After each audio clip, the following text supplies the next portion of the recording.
ఇక్కడ చూస్తున్నాం neat paper leak కోసం విద్యా సంస్థల బంద్కు ప్రకటించారు తెలంగాణ రాష్ట్ర ప్రభుత్వం ఎల్లుండిన.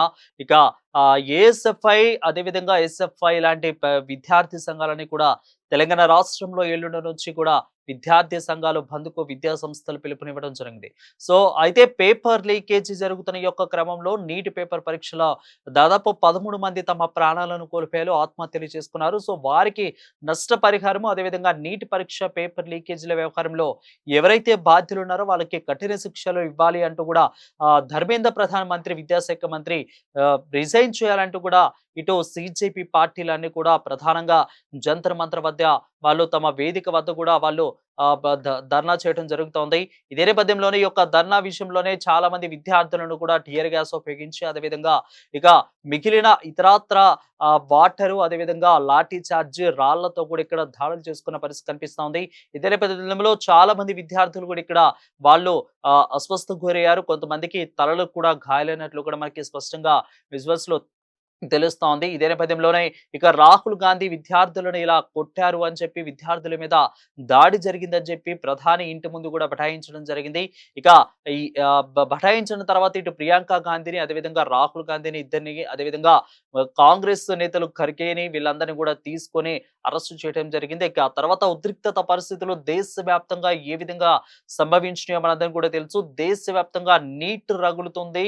నీట్ పరీక్ష పేపర్ లీకేజ్ వ్యవహారం ఇప్పుడు దేశవ్యాప్తంగా అన్ని ప్రాంతాలలో కూడా విద్యార్థి సంఘాల నాయకులు విద్యార్థులు అందరూ కూడా ధర్నా చేస్తూ ఉన్నారు.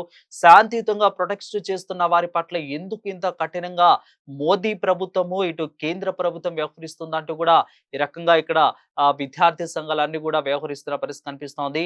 అయితే దేశవ్యాప్తంగా ఇటు ఏడిఎస్ అదేవిధంగా ఇక ఎఫ్ఎస్ఐ అదేవిధంగా మిగిలిన విద్యార్థి సంఘాలన్నీ కూడా 24వ తారీఖున దేశవ్యాప్తంగా బంద్కు పిలుపునివ్వడం జరిగింది.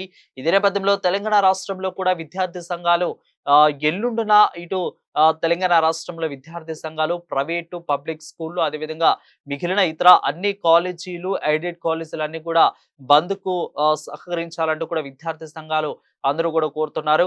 ఇక సిజేపీ ప్రొటెస్ట్ నేపథ్యంలో హైదరాబాద్ లో కూడా ఇటు కొన్ని వేదికల మధ్య కూడా ఇటు సిజేపీ పార్టీ ధర్నాలు పెద్ద ఎత్తున కొనసాగుతున్నాయి. ప్రతిపక్షం అదేవిధంగా మిగిలిన ఇతరాత్ర అన్ని పార్టీలు విద్యార్థి సంఘాల నాయకులు మహిళా సంఘాల నాయకులు అందరూ కూడా దీంట్లో ఏకంగా వాళ్ళు సపోర్ట్ ఇవ్వడం జరుగుతోంది. అందరూ కూడా ముక్త కంఠంతో నీటి పరీక్ష పేపర్ లీకేజీ వ్యవహారంలో ధర్మేంద్ర ప్రధాన్ ఎందుకు ప్రధాని మోదీ కాపాడుతూ ఉన్నారు, ధర్మేంద్ర ప్రధాన్ రిజైన్ చేయాలి, ధర్మేంద్ర ప్రధాన్ ఒక్కరిని తీసేస్తే ఇక్కడ సరిపోతుంది. సో అంటే ధర్మేంద్ర ప్రధాన్ వల్లే ఇదంతా కూడా జరిగింది. ధర్మేంద్ర ప్రధాన్ ఎన్ని లీకేజీలు జరిగినా కానీ ఆయన చూస్తున్నాడు తప్ప ఏమీ చేయటం లేదు అంటూ కూడా ఇటు ధర్మేంద్ర ప్రధాన్ ఉద్దేశించి అన్ని సిజేపీ పార్టీలు నీట్ పరీక్ష పేపర్ లీకేజ్ వ్యవహారంలో ఎవరైతే ధర్నా చేస్తున్నారో వాళ్ళందరూ కూడా ఇక్కడ మాట్లాడుతూ ఉండడం జరుగుతోంది. ఇక దీని మీద ప్రధాని మోదీ ఫస్ట్ టైం స్పందించారని చెప్పాలి. ఇది ఒక గ్రేట్ థింగ్ గా మనం చెప్పుకోవాలి.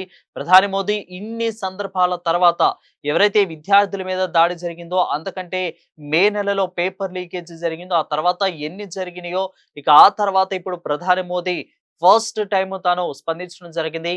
విద్యార్థుల భవిష్యత్తు మాకెంతో ముఖ్యము, విద్యార్థుల భవిష్యత్తుతో చెలగాటు మాడే వాళ్ళని ఎవరు కూడా పెట్టే ప్రసక్తే లేదు.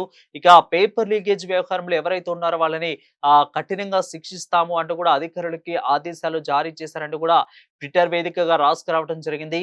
దీన్ని రీట్వీట్ చేస్తూ ఇటు రాహుల్ గాంధీ కూడా మాట్లాడటం జరిగింది. ఇప్పుడు మీకు విద్యార్థుల భవిష్యత్తు గుర్తుకు వచ్చిందా?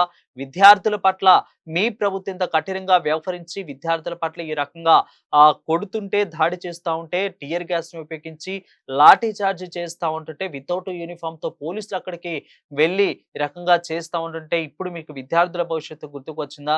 మీరే కదా విద్యార్థుల జీవితాన్ని నాశనం చేస్తుందా అంటూ కూడా రాహుల్ గాంధీ ఇక్కడ రీట్వీట్ చేయడం జరుగుతుంది. సో ఏది ఏమైనా కానీ ఎస్ఎఫ్ఐ అదేవిధంగా పిడిఎస్యు అదేవిధంగా ఎస్ఎఫ్ఐ ఇలాంటి విద్యార్థి సంఘాలందరూ కూడా రేపు దేశవ్యాప్తంగా బంద్కు పిలుపునివ్వడం జరిగింది. ఇక ఎల్లుండు తెలంగాణ రాష్ట్రంలో ప్రత్యేకించి తెలంగాణ రాష్ట్రంలో విద్యార్థుల మీద జరిగిన యొక్క దాడిని ఉద్దేశించి తెలంగాణ రాష్ట్రంలో విద్యార్థి సంఘాలు బంద్కు పిలుపునివ్వడం జరిగింది. సో చూద్దాం దీని మీద కేంద్ర ప్రభుత్వం ఏ విధంగా యాక్షన్ తీసుకోబోతుంది. పార్లమెంటులు కూడా నిరవధిక వాయిదాలు పడతానే ఉన్నాయి. 3 రోజుల నుంచి పార్లమెంటులో వాయిదాలు పడుతూ వస్తా ఉన్నాయి. నీట్ పరీక్ష పేపర్ లీకేజీ గురించి చర్చ జరగాలంటూ ఇటు విపక్షము గట్టిగా పట్టుపట్టడంతో, పేపర్ లీకేజీ గురించి విపక్షము గట్టిగా పట్టుపట్టడంతో ఇటు నిరవధిక వాయిదాలు పడతానే ఉన్నాయి. ఈ రోజు 4వ రోజు అయినా గానీ ఈరోజు పార్లమెంట్ ఏ విధంగా జరుగుతుందనేది కూడా మనం వేచి చూడాలి.